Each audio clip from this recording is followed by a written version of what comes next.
A very warm welcome to this MTSS Vlogcast Series. I'm Lisa Collins, one of the co-founders of MTSS, and I'm delighted to be joined by Deep Cambay, who is the founder of Regenerating Business. Deep, welcome, thanks for joining us.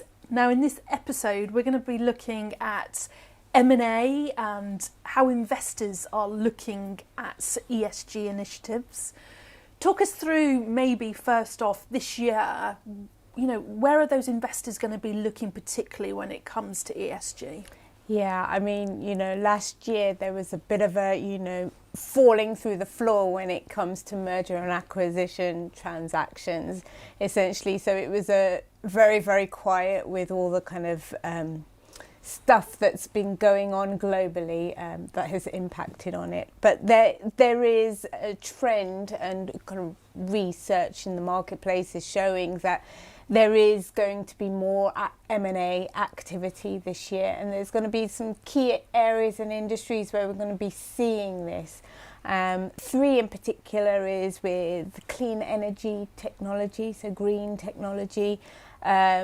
Technology, specifically AI, is kind of quite a significant area, especially for the industry. And also healthcare is another area in which there is forecast for growth and activity. An investor themselves, what are they looking for in particular during that due diligence process when it comes to ESG? Yeah, so ESG, it's not a big portion of the pie when there's lots to consider when going through an M&A transaction. But what we're starting to see is that ESG is becoming more and more significant portion of the process.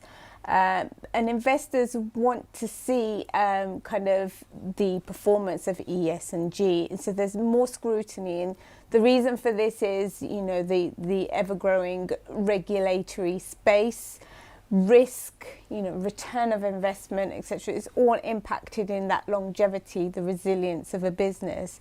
So it's being incorporated in that due diligence process more and more. So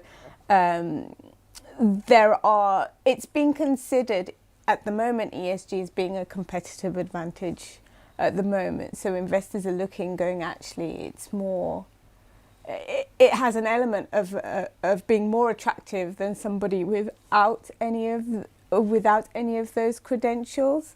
But I wouldn't say it's kind of 90% of their decision. I would say it's still in the smaller niche bracket, but I can definitely see that growing over time.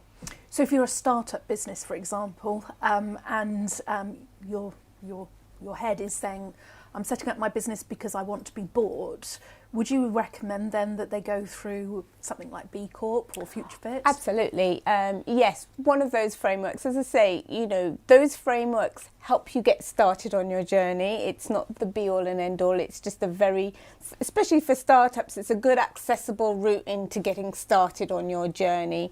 And B Corp, for example, getting certified is the beginning of your journey and that longer term commitment. So I would definitely encourage startups to think those aspects through right at the beginning, so you incorporate it in your processes and your systems and your strategy as you start to grow. And in terms of those organisations that already exist and they might be looking to buy another company, what should they be looking out for, do you think? I guess it's looking at what are they reporting on, what are their focus areas in terms of targets and aspirations. So, do they have a net zero target? How are they looking to get there? Have they got a transition plan in place? So understanding how are they going to achieve those targets? Where are their finances coming from? What are they looking to invest in to help grow their business? Is ESG being considered when thinking about finances? How are they going to retain people and keep the skill within the organisation? Because it's going to cost more if there's going to be an exodus of people, and then they have to recruit again, and being able to get the right skill and knowledge of the organisation. Interesting. And any challenges that organisations should consider when it comes to M&A? I think it's too early to tell yet. It's not embedded yet. As I say, it's still quite early stages. Not all investors are looking at ESG when it comes to M&A, but there's significantly a growing number that is starting to look at it.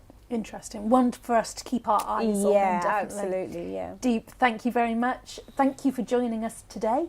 Do join us for our next episode, where we're going to be taking a deeper dive into looking at how you start on your sustainability journey. Thank you for joining us today.